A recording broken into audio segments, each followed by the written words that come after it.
Assalamualaikum warahmatullahi wabarakatuh. Kami dari kelompok 3 akan mempresentasikan hasil diskusi kami mengenai COVID Domain Plan and Organize. Perkenalkan, saya Wildatun Hasanah, NIM 17011816 dengan nomor absen 11. Nama saya Muhammad Soleh Sinaga dengan nomor absen 01 dan dengan NIM 1501800029. Oke, perkenalkan, nama saya Jihad, nomor urut absen 13. Nama saya Emrinaldi Mahendra dengan nomor absen 19 dengan NIM 1701800054. Nama saya Munawar R dengan nomor absen 17 dengan NIM 1701800049. Nama saya Ridwan, nomor absen 15 dengan NIM 26. COVID merupakan kerangka panduan tata kelola teknologi informasi atau bisa juga disebut sebagai toolset pendukung yang bisa digunakan untuk menjembatani gap antara kebutuhan dan bagaimana teknis pelaksanaan pemenuhan kebutuhan dalam suatu organisasi. COVID dapat berbentuk panduan kerangka kerja yang bisa mengendalikan semua kegiatan organisasi secara detail dan jelas, sehingga dapat membantu memudahkan pengambilan keputusan di level top dalam organisasi. COVID digunakan secara umum oleh mereka yang memiliki tanggung jawab utama dalam alur proses organisasi. Mereka yang organisasinya sangat bergantung pada kualitas, kehandalan, dan penguasaan teknologi informasi. COVID memiliki 4 cakupan domain, yaitu Plan and Organize, Acquire and Implement, Deliver and Support, Monitor and Evaluate. Di sini kami hanya akan membahas mengenai domain Plan and Organize, di mana domain ini mencakup strategi dan taktik yang menyangkut identifikasi tentang bagaimana teknologi informasi dapat memberikan kontribusi terbaik dalam pencapaian tujuan bisnis organisasi, sehingga terbentuk sebuah organisasi yang baik dengan infrastruktur teknologi yang baik pula. Domain Plan and Organize memiliki 10 high level objective, yang masing-masing poin akan dijelaskan oleh teman-teman saya.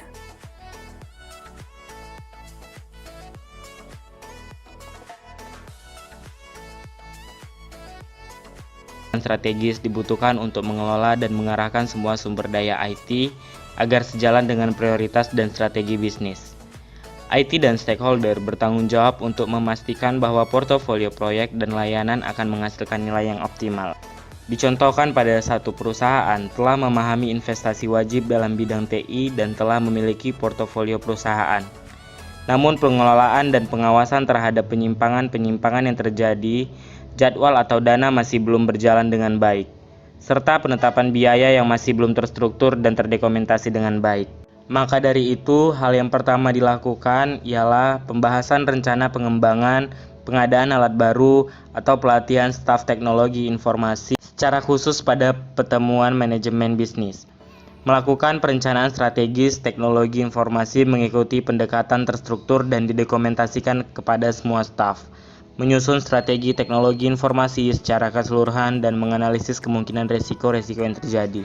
Dan yang kedua, saya akan membahas tentang Define the Information Architecture. Sistem informasi yang berfungsi untuk menciptakan dan memperbarui model informasi bisnis secara teratur, serta menentukan sistem yang sesuai untuk mengoptimalkan penggunaan informasi. Prosesnya meliputi pengembangan kamus data perusahaan dengan aturan sintaks dan data organisasi, skema klasifikasi data, dan tingkat keamanan. Perusahaan tersebut telah memahami tentang pengelola data untuk kepentingan perusahaan. Pengarsipan data yang belum terstruktur dan fasilitas yang minim membuat TE belum dapat dimanfaatkan dengan baik dalam hal menghemat waktu dan biaya, serta masih kesulitan untuk menghadapi kegagalan yang ada. Baiklah, selanjutnya akan dibahas oleh teman saya.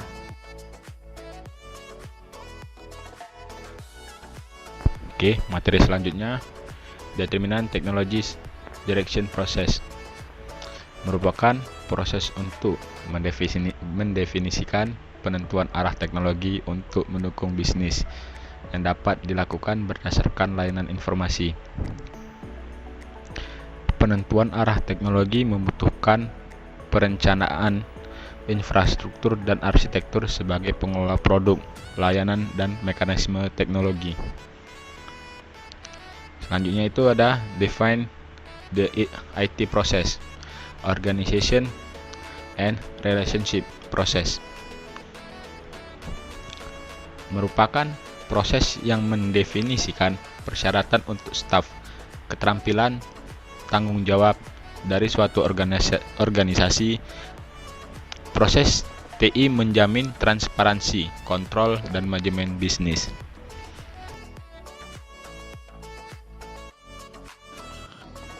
Konsep manajemen secara umum dapat diartikan sebagai proses perencanaan, pengorganisasian, koordinasi, dan pengendalian sumber daya untuk mencapai sasaran secara efektif dan efisien.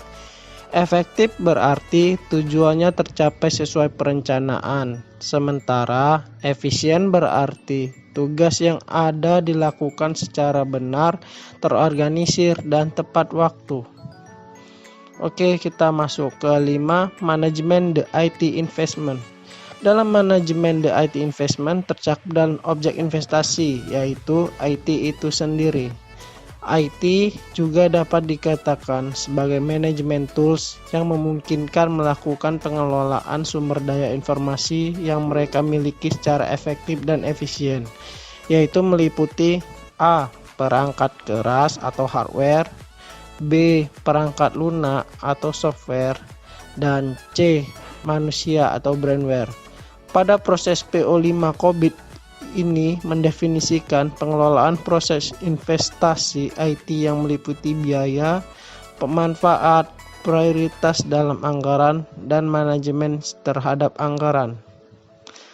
Selanjutnya adalah nomor 6, Communicated Management Aim and Direction. Pada tahapan PO6 ini mendefinisikan mengenai pengembangan kerangka sebagai pengendali teknologi informasi perusahaan yang dikelola manajemen komunikasi, diimplementasikan sebagai implementasi untuk mengartikulasikan misi, tujuan, kebijakan, dan prosedur manajemen risiko dan menentukan tujuan arah perusahaan ke depannya. Jadi dalam sistem penentuan COVID ini adalah salah satu faktor utama yang sangat penting untuk kemajuan perusahaan itu sendiri.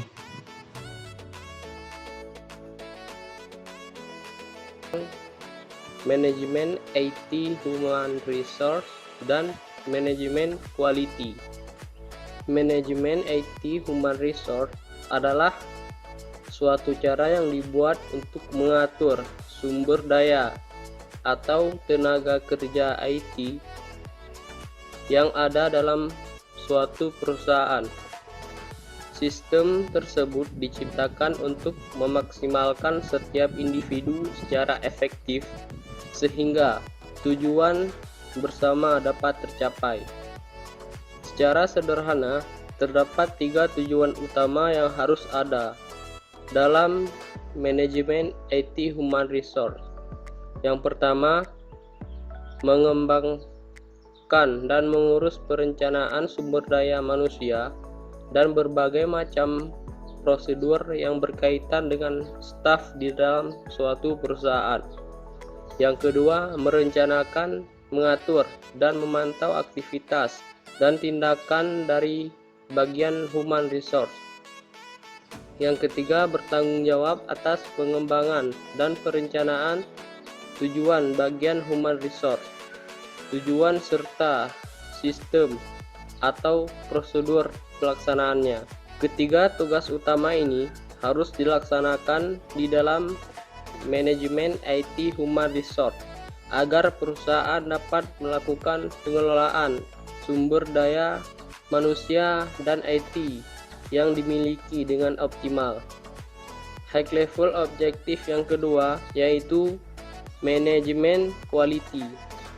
Manajemen quality adalah sistem struktur dengan serangkaian alat, teknik, dan filosofi yang didesain untuk menciptakan budaya perusahaan yang memiliki fokus terhadap konsumen, melibatkan partisipasi aktif para pekerja, dan perbaikan kualitas yang berkesinambungan yang menunjang tercapainya kepuasan konsumen secara total dan terus-menerus.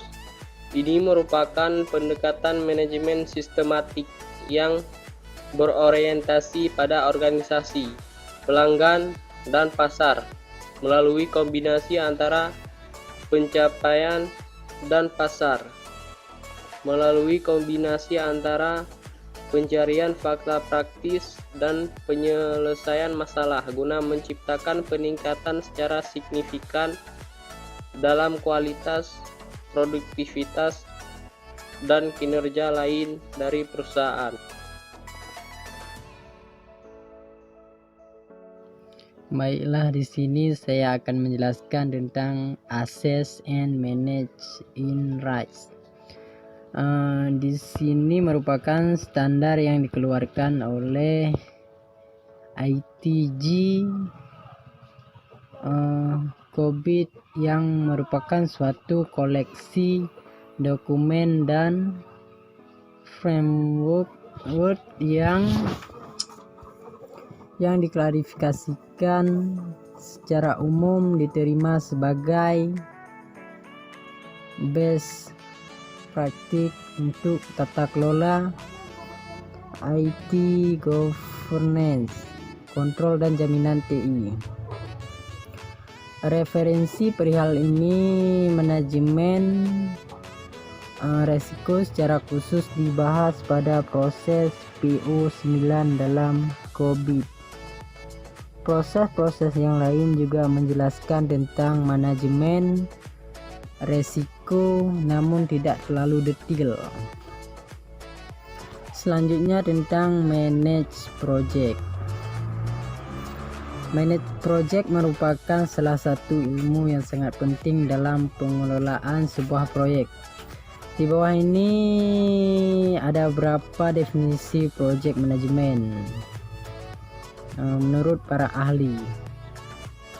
Manajemen proyek adalah merencanakan, menyusun, organisasi, memimpin, dan mengendalikan sumber daya perusahaan untuk mencapai sasaran jangka pendek yang telah ditentukan. Lebih jauh lagi, manajemen proyek merupakan pendekatan hierarki vertikal dan horizontal.